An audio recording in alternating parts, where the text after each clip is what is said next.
Hello, Aubrey. How's everything going today? I'm great, Lindsay. How are you? Good. I'm glad to be on the show. I do have a question for you, though. You ready? Yes. So, what's something you're really good at, would you say?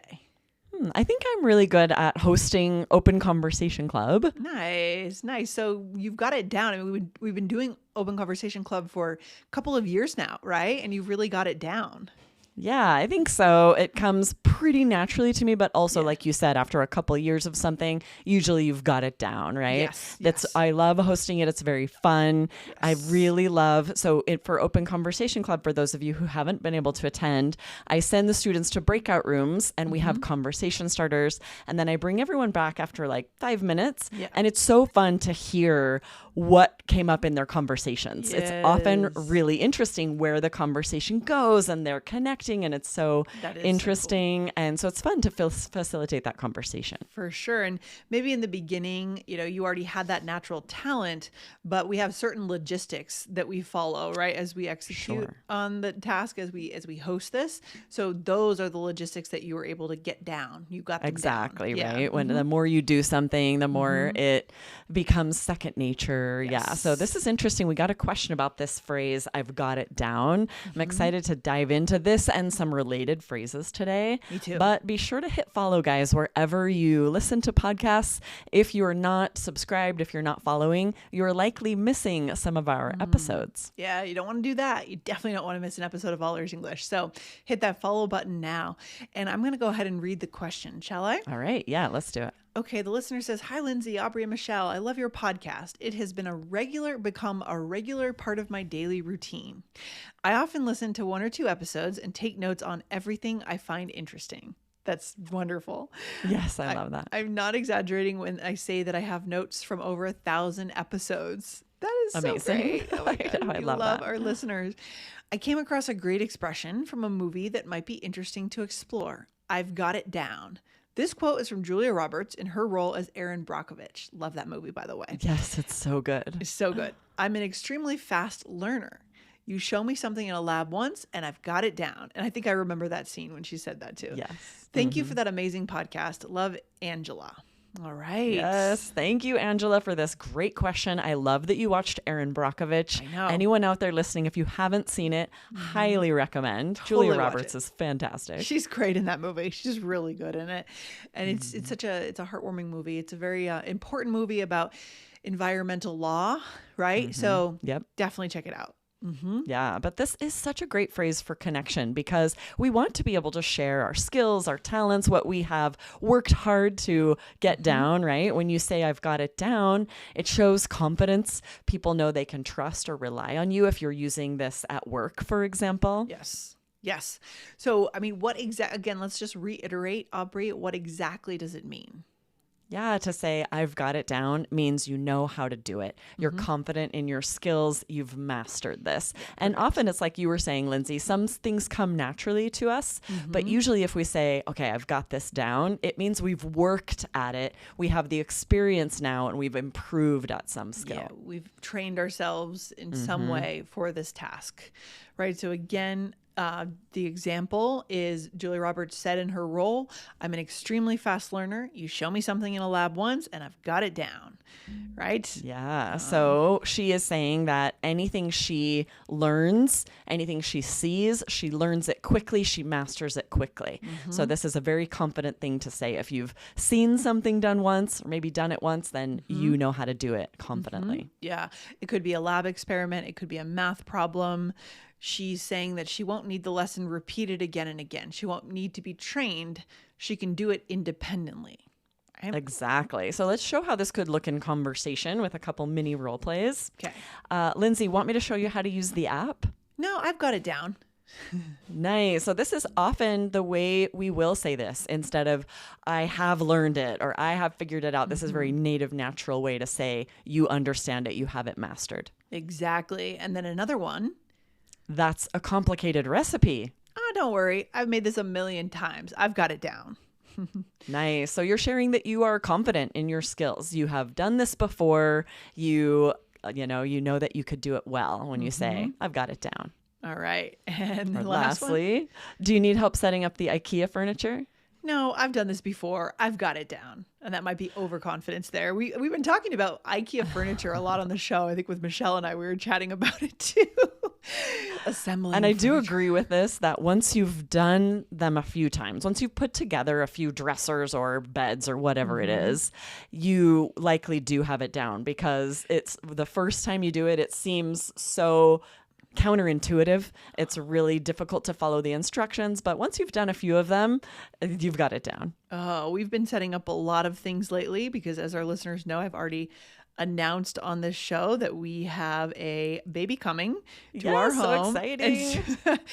And so we have definitely been assembling cribs and bassinets and dressers and drawers, but for me it's like everything is assembled differently. There's no pattern that I could really get down. They're all different, you know? Oh, that's funny. So no matter how many times you put together IKEA furniture, you'll never have it down. Yeah, not necessarily IKEA. It's different every time. From Wayfair, from everywhere, right? So none of them are the everywhere. same. There's no pattern. Maybe I have to get everything from IKEA and they're all assembled the same way. Is that is that what you mean? I think so, right? Okay. I feel like once you do a couple of things from IKEA, then you've got Okay. it down. But that's a good point. If you're ordering from lots of different places, the instructions are different everywhere. The way things are doing, so it's true that it doesn't translate across companies. Yeah, it's quite a task for sure. Yeah, so there's other ways we can say that we've mastered something, or we will master it very quickly.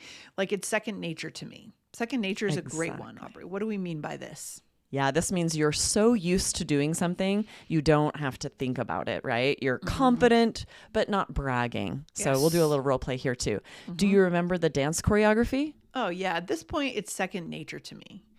Aubrey, what would you say is something that's second nature? Maybe some athletic sport, or I don't know, an activity? Yeah, I think volleyball skills. We've started playing this game board ball, which you're pretty good at if you're good at volleyball. Okay. If you have like good setting hands, or you've got some of those skills down. And then we'll have someone play who's never played volleyball before, and they're terrible. We were playing in our cul-de-sac, and the UPS driver wanted to try it, and he was so bad. Like he just could, every time he touched the ball, it flew. Oh, it's just funny how if you haven't played a lot of volleyball, then the skills you need for this board ball game, you do not have them down. That's pretty funny. I can just envision the UPS guy running out of his truck. Hey, I want to play. And he did. He popped out. He's like, I want to try this. It was really hilarious. And then an Amazon driver came not long after, and we invited her to play. We're like, we got to see if you're better than the UPS guy. And she was. She was much better than the UPS guy. That is hilarious. I love funny. that. Wow. Okay. Very good stuff. Here's another example. It looks hard switching between English and Spanish all the time. Oh, it's second nature to me. Yeah, languages could be another thing. If you're bilingual or trilingual, if you grew up in a home where that was what was happening constantly, that's totally normal, and that's second nature. Right. It becomes second nature once you're really used to it. Once you are thinking in a language and you feel very fluent, then coming up with the vocabulary you need feels like second nature. Yeah. And then the other one we could say is I've got the hang of it. I think this one is used a little bit earlier on when we're learning a task. Don't you think? Because this is interesting. Or for tasks that aren't quite so involved or complicated, right? Maybe like you didn't know how to do something at first, but you learned quickly. Yeah. Just kind of means like, I understand how to do this. Or like rules of a game or something, right? You learn, you just observe, oh, I've got the hang of it. I could play the next round, right? Yes. So let's do a little role play here. Yeah. Yeah. So Aubrey, how are you at driving on the left side of the road? It was weird at first, but I've got the hang of it now. Yeah. Yeah. It just means you're used to something, right? Something that was felt a little foreign at first. Have you if done you that now before? are used to it, understand it. I never have. I've never driven somewhere where we had to like rent a car. I just use the trains. Okay. Got it. We've rented cars a lot in the last few years in Europe, like Slovenia, but everywhere we've rented has been you drive on the right side of the road. Everything's lined up like the U.S. I think I would really struggle driving on the left. Oh, it would be tough. No, that would be terrible. Yeah. Here's another. The espresso machine is hard to use. Do you need help? No, I've got the hang of it. Yeah. So it's something like, I don't know if you would say it's second nature. I guess you could, but these are more like technical skills of manipulating things. Good point. It is a little different. Second nature is more like I've done this so much that it comes really naturally. Lifelong. It's so easy. I don't even have to think about it. And for like a skill that you learned how to do just recently, we wouldn't say it's second nature, but we could use these other expressions. That's like a very nuanced difference between these two. And don't worry if you get that wrong, guys, and you go ahead and use one of them in that other situation. It's okay. Connection is the key. But we like to highlight these really nuanced differences, and we think you guys love that too. All right. Yeah, hey, quick question. Do you want to feel more confident when you speak English? If so, we made a free guide for you. It'll help you avoid those common mistakes and start speaking more naturally in real conversations. Go grab it in the description below. And if this is helpful for you, make sure that you like and subscribe. We're here 5 times a week to help you connect in English. All right, let's do a role play. So here we are musicians. We're performing in the same music concert. So what's the status, Aubrey, in terms of skills? You are new to performing, Lindsay, but I have a lot of experience. Okay, here we go. We'll see how this looks. So are you nervous? A little, but honestly, I've got it down. We've practiced this piece so many times. True. You barely even look at the sheet music anymore. Yeah, at this point, it's just second nature to me. Same with the music, at least. But I get nervous seeing all the people. How do you manage pre-performance jitters? Just experience, honestly. I wouldn't worry. Once we start playing more concerts, you'll get the hang of it. Okay, nice. Sort of a mentor here guiding me in terms of how to become a performer, right? And this is a really good example. You can be an extremely talented performer and still get nervous to perform in front of people. Yeah, I mean, and some people never grow out of that, right? Some people never, I know some famous musicians, I'm sure they're just as nervous for their 100th performance as they were for their first or second, you know? Right. Whereas some people seem like they're never nervous. I know. Yeah, you never know. Yeah, it's interesting. But sometimes we can't always know what's going on the inside, you know? They look not nervous, but there could be really a lot of anxiety. They hide it well. Yes. That's very possible. Yeah.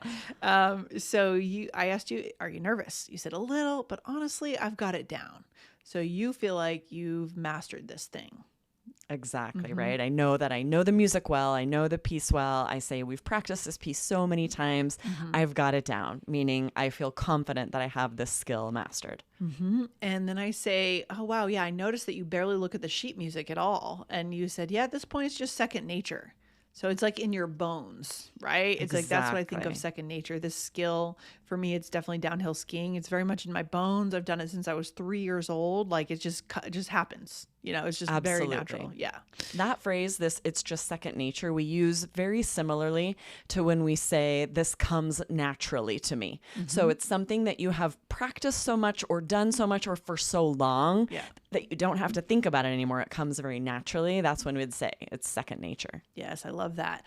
And then what? What did you say at the end? And then you were saying, well, with the music, but I get nervous in front of all the people. And then I'm reassuring you and saying, once we start playing more concerts, you'll get the hang of it. So I'm saying that's something that comes with time, with experience. The more you perform in front of people, you'll get the hang of it and you won't be so nervous. You'll get used to it. Yes, perfect.